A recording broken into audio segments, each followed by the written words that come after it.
watching Kwesi Sedfat TV. You're welcome to Kwesi Sefa TV. And as you saw the anthem playing, the Blasters of Ghana is on the floor today against Austria in an international friendly, preparing us for the World Cup.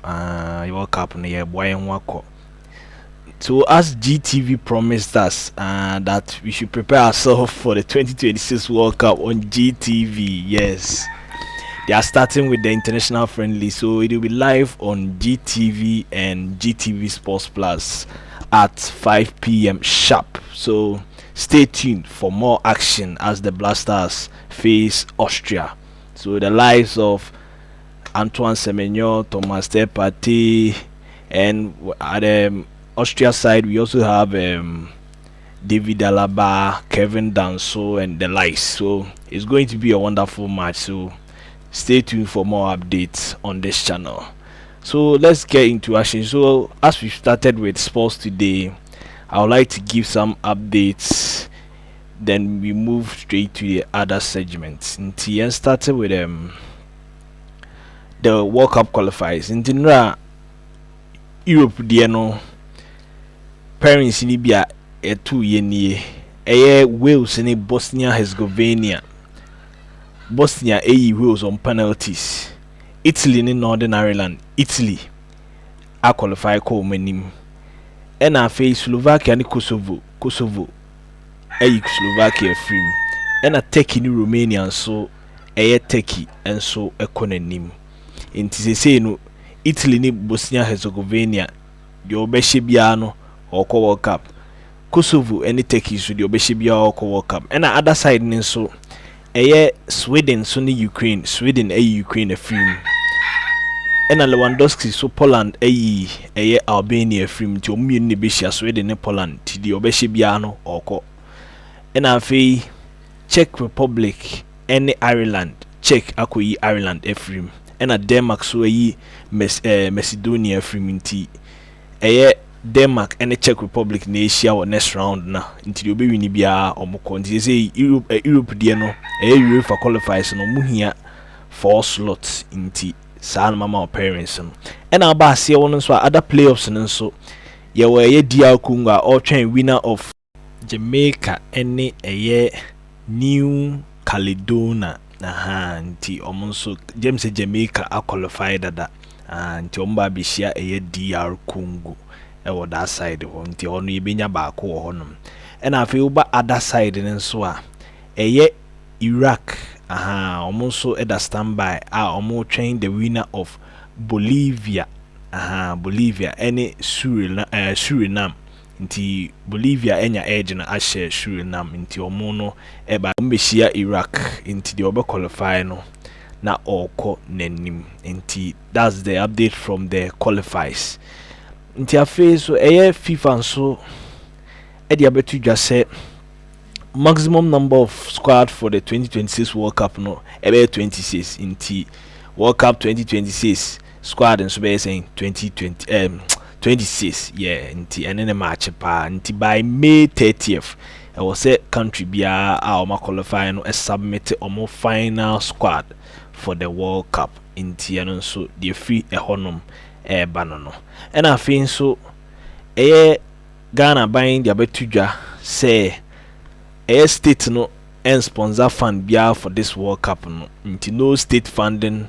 for the 2026 World Cup nti so mo boka sesa fans akugo ne de omunye bi say a few cases bi na matete say ombe be no kra na nse nhyeda mabontin but omde abetudwa say no state funding nti wa oni da so say buying be sponsor World Cup ne de sha say to shushu nesa waka Ghana obehwe ofie nti ano so de free honum bano no ti edi wie kura na free sports no ni Odate Lamte former Blasters player or the abetudwa say or absolute trust Otuado and technical team say ombe deliver for Ghana at the World Cup nti also gidie Otuado ne the technical bench ne say ombe boya Ghana yetimi akobo modern 2026 World Cup na ye ko nti gidie me ayi nyina de gidie tie Otuado echi nti the minute ni or that lamti or the all can yard when say a cofa coach for so me replace Vian Conedia is a bad idea and Tiaman on one qualifying to Momon Anko. So that's it for sports in T Yembun or other segment. But before that no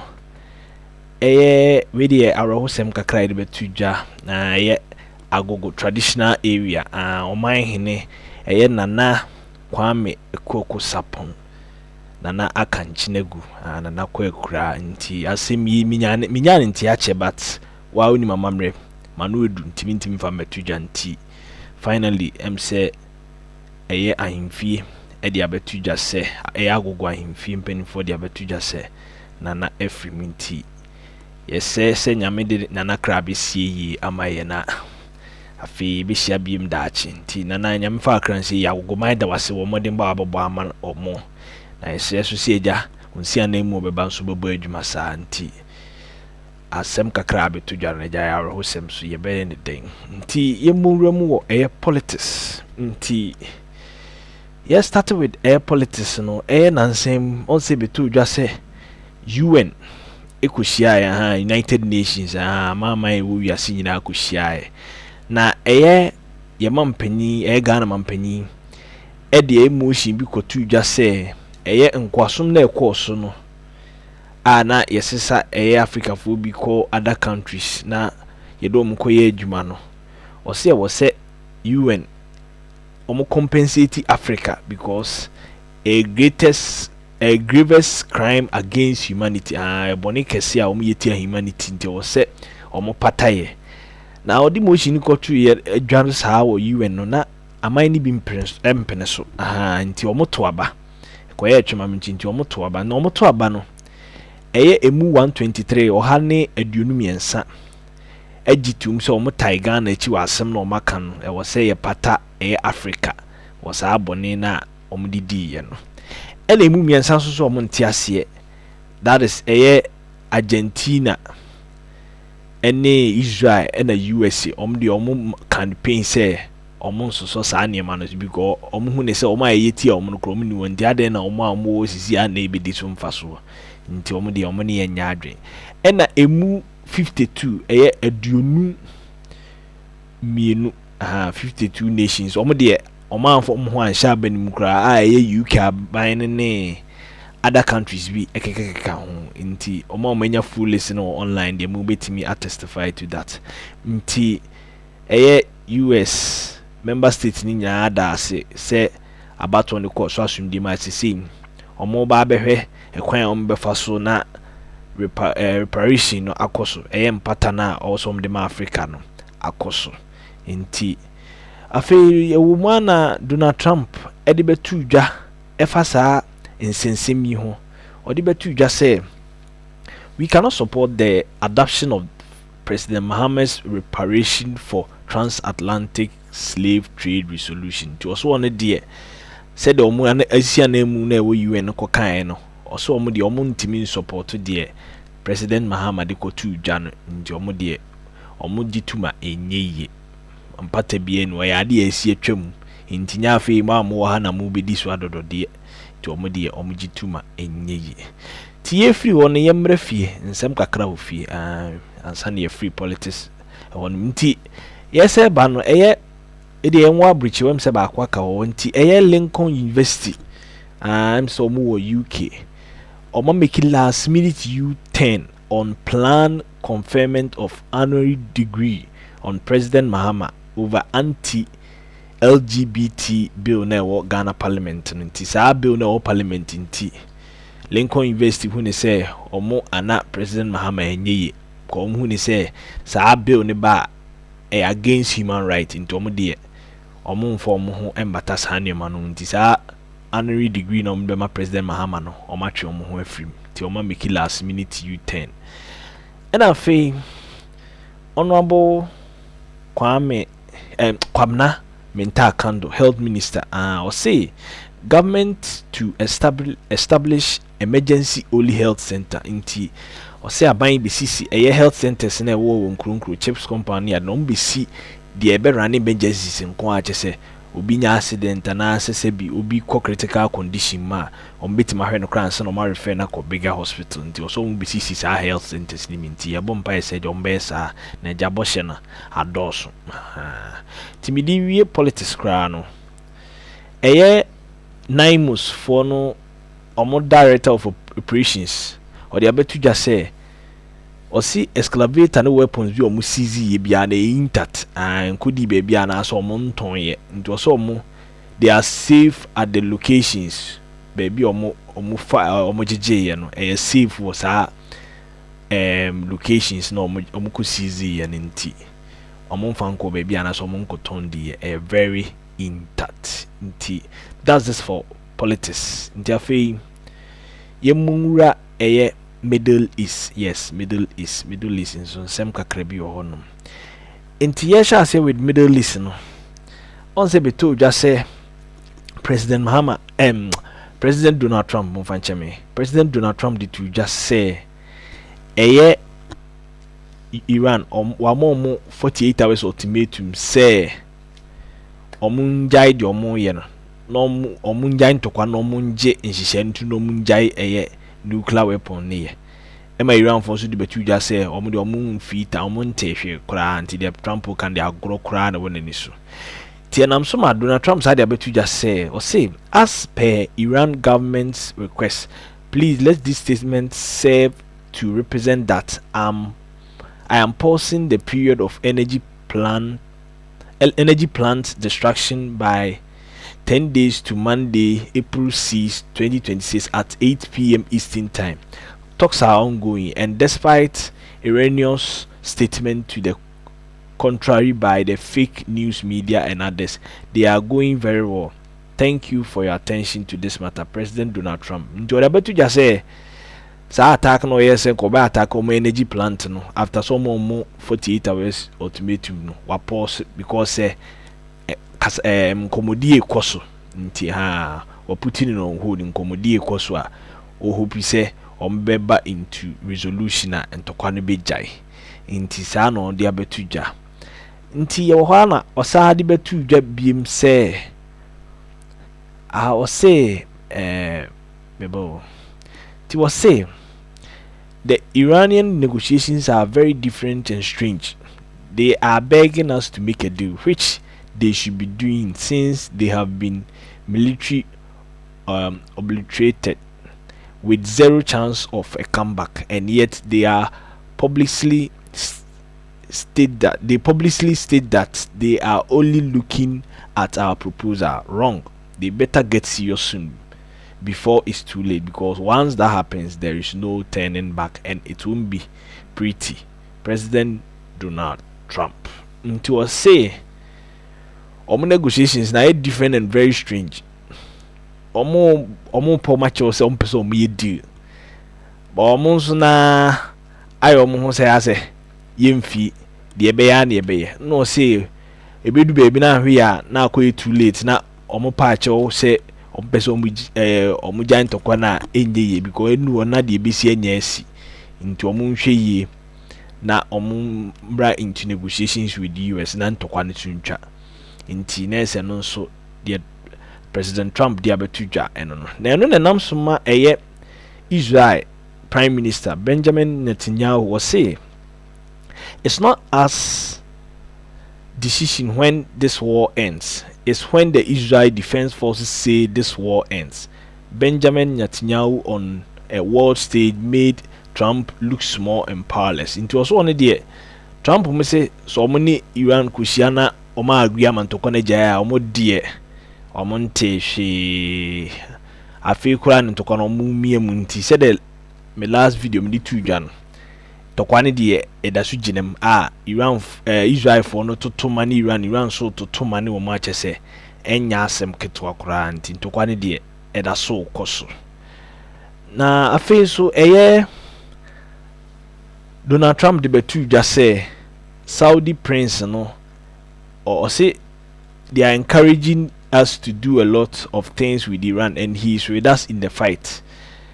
Ewa Saudi fonso de betu just say leadership no encourage President Trump so onto antokwa no so bia oboa de o kanyina oboa entronko a nti asema enu so efiri ho ba ne Saudi for ne say Trump boa omo nka bibia sa se onto antokwa ne so nti hena obia emfi omo na eno na we so efiri White House. Donald Trump say blame the Democrats for the airport mess. They want our country to do badly. They want our country to fail. They broke the already signed bill because they want to take care of criminals who enter our country illegally rather than American citizens. Thank you for our great ICE patriot for helping. It makes a big difference. I may call up the National Guard for more help. President Donald Trump. Into a say no court ajatum say ICE betimato omdwumadi no so acheche illegal immigrants no mama omako na osi yem blame the opposition Democrat no former President Obama na Joe Biden enkofo no si yem blame om so omo na asoso man franfo no so amoma beje omukru na boso ama timemufo no kra America fo no omunya mfaso bia mfiri kru nim nti sese ne de oda ICE for na sese djuma omudie no omoboa amana koso nti eno so de efri ehonom ba no timidi wie kra no Israel for so de abetudwa se Iran for na hyase attacking kra because sese baby omutumi so ni bi kono nkra totofe wa enewo ho ebi wa na akoye school medical center ni ade children's department or hospitals ni ade no omototo missiles ni kum enye faint o matwa koma UNICEF se omomrem na ade a Iran for ne ye no enye nti eno so efri Ministry of Foreign Affairs o Jerusalem na omde saa nsemwe ababe tuja nti yemunra showbiz yemunra showbiz nti yebora showbiz a Daddy Lumba ensensem no Daddy Lumba ensensem no the ababe tuja ne say Accra High Court nullify celebration of life na Papa Shi ne Mami Akosua Sewam yese omo beko akọ celebrate Daddy Lumba no Accra High Court say omunya isa adwumadie no wa cancel no na eno na Action Mama G ono kotia legal wise ono say shy check for ne camp no abetuja say nani ajepa say Accra High Court nullify sa celebration of life na nyansa bia nim say omo kwa akoye sa adwumadie no because ni payesie ne dadaye na yenti nyansa bia nim so mkoye sa de nti on de ne de pa na ni age na eno na abetuja say Kona royal family ne omo pa akoso ni nsuta say they have officially denied claims that Abusuapanyi Victor Kofi Owusu has been replaced. Say Abusuapanyi ye ni sia na mu say omo bua ye nya ni sia na mu bia nti afi ho na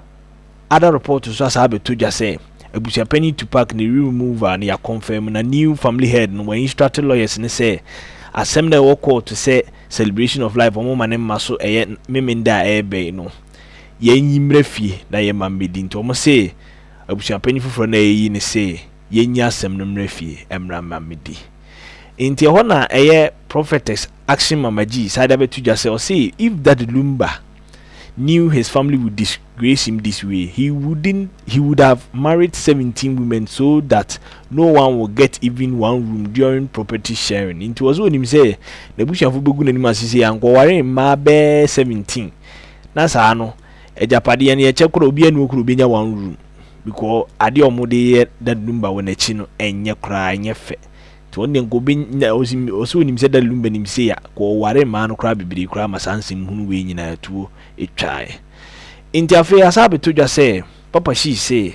we will celebrate Akosua Sewa instead of Daddy Lumba on Saturday 28th and 29th March Sunday no March 2026. Into a sister court mom kwan mom anyo mudwuma na omo de maame Akosua Sewa na ombeden omo beko akọ celebrate no inti ano nso de aba betudwa ewo ehonom eno no inti say that means say nyambo ochina na ye celebration of life no Saturday ebe no maame Akosua na omo beko akoyeden akọ celebrate no nti no so de e free hoba nti that's it for that Lumba camp no nti ye di wie showbase no black wadi biaba music Friday popstar popstar wa drop it nti monko streaming platforms ni YouTube na ne channel ho na monko stream nyom na de yi pa nti black drop bi ta fei ye mewie wo ensem kese ensem kese ensem ni bi atia wo yem timi hyew timi de hya se wo ensem kese na ye menuanom nurses we dia momra munsem mienu bi aba bedi me ya omo wo abrochi no me de hya ase no kra we ye tip bi a menya free one of my friends no ho no say trend wo TikTok app bi a mentan koso ba wa mama update bi free o say brand ya o daso yi our account on TikTok ya tro no Dr. Ray o free Cameroon and we USRN ba ni nchi free Cameroon na the video bi beto TikTok anyuma na edachi no what your caption was screen is to say inserting a Foley catheter on a Gen Z female patient in teacher say akra ketwa oba na okwa akwhye catheter im say wanya problem on the junso twem na okwhye ne catheter no eno no wa posti hu short video o yi catheter rubber no a prepare for procedure no de nyuma to achie chese nyum no sebi mpanimfo manima ensem a efri nyum ni ban enya asem papa entie no ena US for man bi hu no online ya omo cassette ya wa nim sa broche so de ma wotumi omo cassette ya ma abrante ya kwa akwachi na ya je ne license free ni nsem a de na kokko tamasisi yim se oma jeli no ntia no so de aba bi to dwane ntia abrante na so aye hie pa timida so wo nurses for nsensem no so yebowura UK so a eno so de aba bi to dwane se NHS for na wo no say 61-year-old NHS healthcare assistant Ida Estives awarded £1,425 compensation after employment tribunal ruled she was subjected to harassment by a Ghanaian colleague, Charles Opon, who repeatedly called her auntie. Enti anes for me no more adwumam no. We need a healthcare assistant. Maame no free emzo no free UK ho. Na o say Ghana ni nurse colleague no. Ono no friend no auntie. Obi a 61 ko bi friend auntie anka ye bone anuanom. Maame dia brante yakọ tribunal employment tribunal ama ye rule case na man ama omagba brante ne ka £1,425 into the mon convert ko cedi na mo de mon kan kire me. Enti ya brante no na so ya ye hye no nti se ne de ka ya bono no £1,425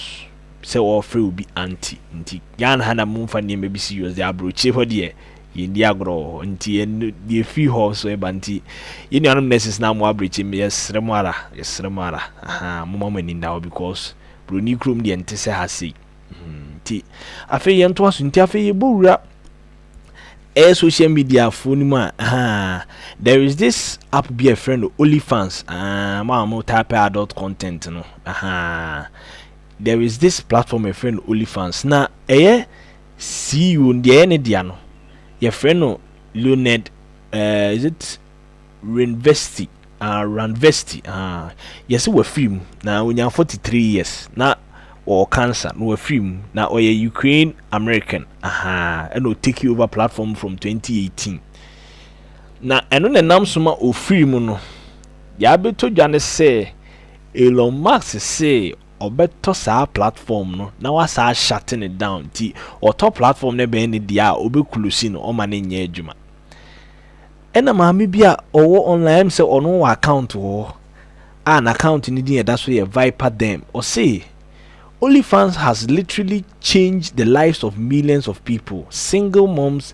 paying rent and artists funding their dreams, entrepreneurs building real businesses from nothing. To shut it down on a whim would be one of the most selfish acts in modern business history.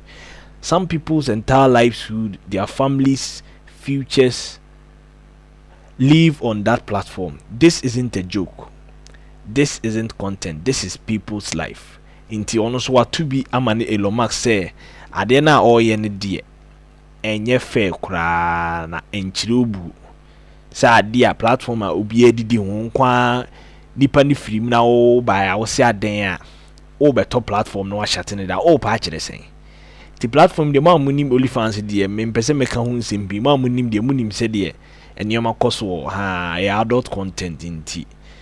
Elon Musk say the wa film na wu na say no minim so om de ato up for bailing dia oso ba akoto no ahyate ne down tie no so de e free ho eba no no ti afi yento aso we de nsem kese ansem ne de gumpa ti yento aso afi nhwehwemu bia beto dwa say a 20-second daily hack can help lower blood pressure, science confirm inti say there bia se utimi ba mo bi be 20 seconds daily a boama blood pressure ba from na we no we picture na da ho na so mu chire ma opposite sex nti oba ne be ma so mbeba mo ho that could be about 20 seconds na boama blood pressure ba from ne so mu chire ma enye oba ne be ma ana se bia enye oba ne oba na be ma ne be ma ne so picture ni chire ma opposite sex nti sana eno so efiri ho eba afi we so very funny bi kakra na abaya you say I'm dating a faithful married man who doesn't sleep out. It's only me and his wife. Lady praises sugar daddy. As abaya di chiruma oboni sugar daddy na basu because you're very faithful pa ayo no nko ane ne gire na chese onu omo wo ho omfa na chi intine se lady ogina ho ma side chicks no obo sugar daddy abaso se nukure ni odi ne hu nipa one ne side chick ne one ne yire ne wo ho chese onu obi ani na chi biem nti obo ne sugar daddy na baso yi pa ti ado so de e free honum ba no na baye nso di abetu just say ene de maya no hiti o abaye di abetu just say or say he claimed he works in a bank, but when I showed up at his branch he was busy mopping the floor. He should kai me ejako bank manager sa movie ni minim za kuma minim so ma heda no aha settings ano ye so e bank manager no ena na madi na chiko na djuma ma ko hu sese na oye cleaner enti sa issue na abaya dia betu james abrantie no wakuwa no ena odi ne ntitentita ko na djuma ma ko hwe ya se obobo e form hon just we cleaner just ukuta mo ba obo adwuma de nti eno so de free ho e ba no de de message base no jajaja and some she ho we so say you don't expect a girlfriend to be faithful until marriage. The reality TV star Tasha has argued that women should not feel obligated to be faithful while in a dating relationship. We dey say ne e common men nyina so because empna na ne twende you don't expect the person to be faithful. When young ware nti enyo official. Nti I don't know what come man nko enti so wo ba no be mebu na so be fe kira be me fe je ma obu ana me boa se be give and take ana etie for me boa and we dey give and take we dey me nche ho kura yen wo so yen ko de di ho abayan so de abetu just say I went through my man's phone today and I realized that these girls love him more than I do. Just abaya yi chiruma oje ni eye be mo ni no wo ho ne phone no kom no hu sese one dey say wodi agro e ma ni bi eye very faithful kura chenche se e bi do be ma na chen no kura ma che se ono dey agro bi kura no wodi nti che se wan keka no ho a e di be ye no nti abaya ni so asema odi abatu ja no no afi we so say whenever a man introduces me to his family, they always reject me and I don't know why. A lady cries out. Ti mam hwem funi na da ho na wutie text na. Nesa ba ni chirima. Be ma bia de ne ko na busuafo ho a no ma reject no. Onti ase. Nti etiefo we de mam njaje hwe picture na da ho na so bia de ne ko na busuafo no no mo mpede a mam njaje. Me de mintimi nka wasem. Mo me nto aso. Okay, me DB crown. Abaya we say to qualify as my boyfriend, you must have Benz and at least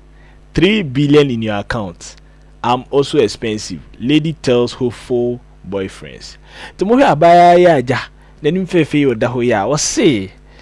so be qualify so be ne boyfriend or no be twempana no. E was at least wonna kura ada Benz bi mneja 3 billion bi so da account mu ache se. Esu den because ono no very expensive. Aha, onu si di bi yeye. Enti ono so asema ade abeti jare. Enti ene dem mpese video no be tintim pi nti me de mu besi ha na yato so in the next video episode 11 nti the basic of blasters match bia me ba me update nti don't forget to subscribe to this channel Kwesi Safer TV and turn on your notifications for more updates nti next one me other social media handles ne betu jama mpese follow me ho no e bia na echi e ko ne me drop snake bits bi ho no ma at least a bit ma direct ma ba ha me da mase bebre makramo